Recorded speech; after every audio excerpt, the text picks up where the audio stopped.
Alright, so our next gun review is finally here. Today we're going to be talking about the MP5 in Black Ops Cold War. And this weapon shoots bullets. It is a fully automatic bullet shooter gun, and it's pretty fun to shoot the bullets with this gun.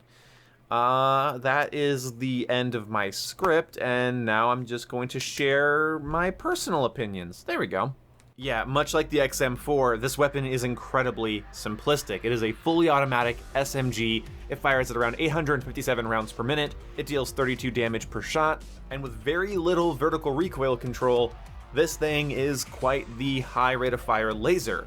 Now, this thing sort of terrorized the first opening weeks of the game's launch, and now it is a little bit more in line with the other weapons. That being said, don't turn your back on it. Just because it's not overpowered, it's not going to make me turn off my Xbox when you kill me, doesn't mean it's bad. In fact, it's a very, very competent SMG. In fact, this SMG allowed me to learn that the agency suppressor, which is the last suppressor you unlock for the SMGs, doesn't reduce bullet velocity, which is a godsend, because the base bullet velocity on the MP5 is 250 meters per second. Do you remember how in the XM4 video, I said there was a barrel that could take that thing up to 1100 meters per second?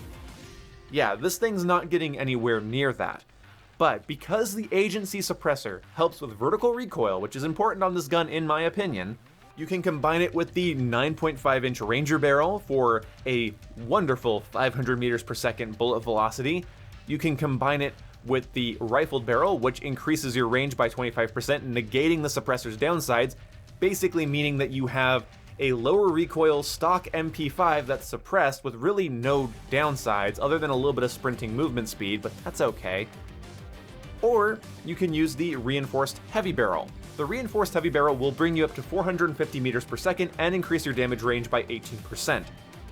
So, you either want to use reinforced, Ranger, or rifled barrel on this gun. You could also use Task Force, but that really hurts your recoil control, and even though I'm a Battlefield player and I've been playing games like Tarkov and Insurgency, yeah, the MP5's recoil in Cold War sometimes gets the better of me. I'm only human after all, and I highly recommend that you try to negate that recoil and make the weapon a rapid-fire suppressed laser.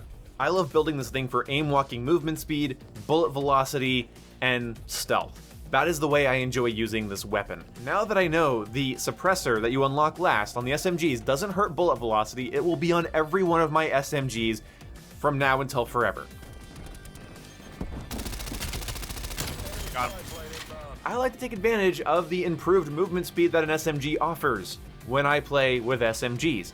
So I'm flanking, I'm getting behind people. I don't want to be a red dot on the minimap for even a second when I'm killing people. Especially on maps like Pine or Miami. I don't want to be the target of a million sightlines every time I pull the trigger.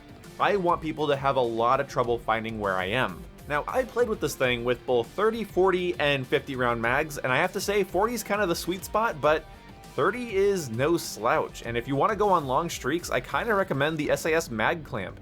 It gives you an extra magazine, it helps you reload quickly. If you're doing a stealth build, I highly recommend it because it means you don't have to go out for ammo as often, and you're keeping your gun reloaded. I think it's a good get. It only hurts your aim down sight time by like 6%. Not a big deal.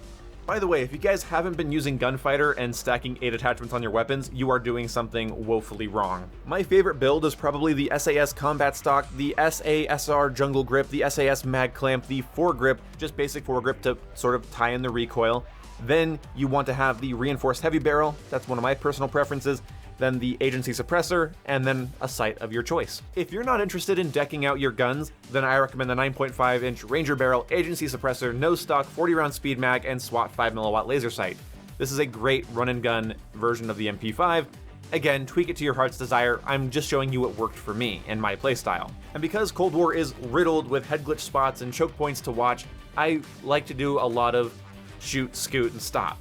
I take someone out, I move forward a little bit. If it feels like I don't want to cross the open, or I don't want to run in front of a head glitch spot, or I start getting shot at, I back away. So I'm a little bit more conservative. Maybe you guys want the most aggressive attachments possible, the most ammo, the best hip fire.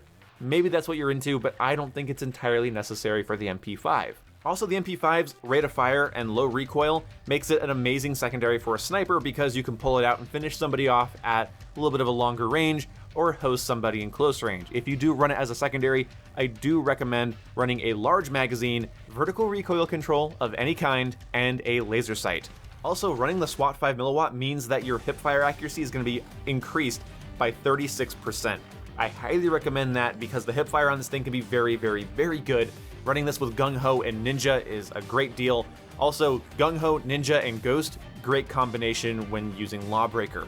But yeah, you're going to want a shotgun as your secondary because if you're using an SMG, you're likely going to be in close range, and that's likely when you're going to need a secondary that can take someone out quickly. So Gallo's a good choice.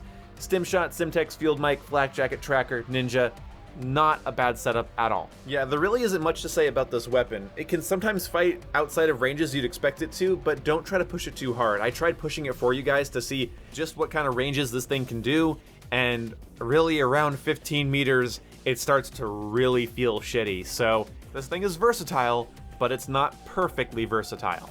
So keep that in mind, and I'll see you in the next weapon review where we go over the first tactical rifle, the Type 63. See you when I see you. Goodbye.